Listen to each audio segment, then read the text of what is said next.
Well, talk about hypocrisy.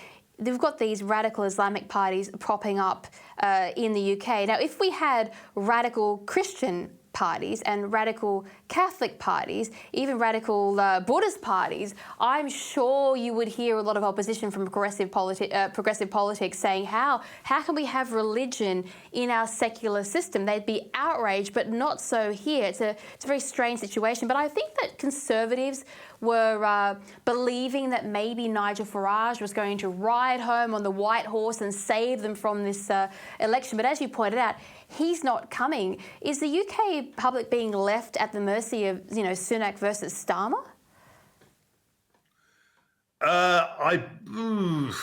That's a good question. In most cases, it is true that there's very little choice here. Basically, both parties are tax and spend parties, and who can make the most outrageous pledges with our taxpayers' money is what's going on at the moment. The Liberal Democrats should do quite well in some of the Conservative seats. They're probably going to pick up maybe 10 new seats on that one. Looks like the Scottish National Party in Scotland is going to lose a load of seats to Labour as well. And the Green Party is fairly irrelevant in this country at the moment. But to answer your question, it's Sunak versus Rishi, and it really is an operation by the Conservative parties to limit the damage as much as they can.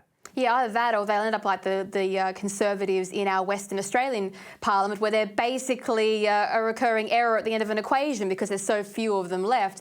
But you reblogged a photo from commentator Carl Benjamin, who himself had a go at politics a while back. He was sharing an election banner for a West Midlands candidate that said, and I quote, "A voice for the voiceless, lend Gaza your vote."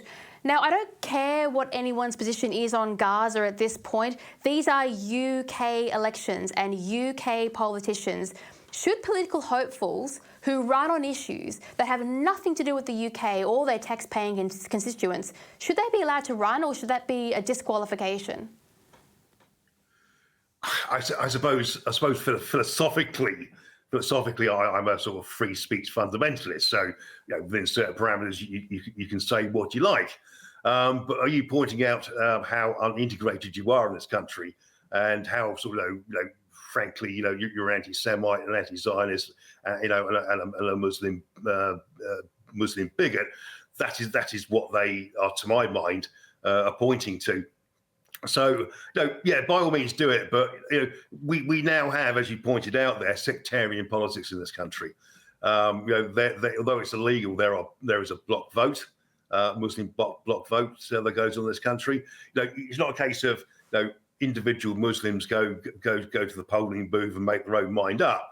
What they do is a lot of imams will get in the local politicians and tell me what your policies are. What can you do for me? Then the imam will instruct his flock or his congregation to vote a particular way. This is how George Galloway got in, and this is how probably, I reckon, 4 or 5 extremist Muslims MPs will get elected. I think probably Bethnal Green is one of the ones that might get it. So Britain, frankly, is in a very dark place in every sense of the word. That we're currently in a situation whereby your religion is more important than your political views. We had a very, let's say, a less serious version of this in Australia, not as advanced as what's happening in the UK, where we had some candidates who were having their allegiances to China questioned and their former connections to China questioned, and whether or not they were truly Australian politicians or if they were acting on behalf of other nations. That's kind of what you've got going over there, except instead of a nation, it's more of an are you acting on behalf of a religion, which is just as bad when it comes to a cohesive society, because democracy is meant to be for the nation of the people of who they are electing their leaders. That's the whole point.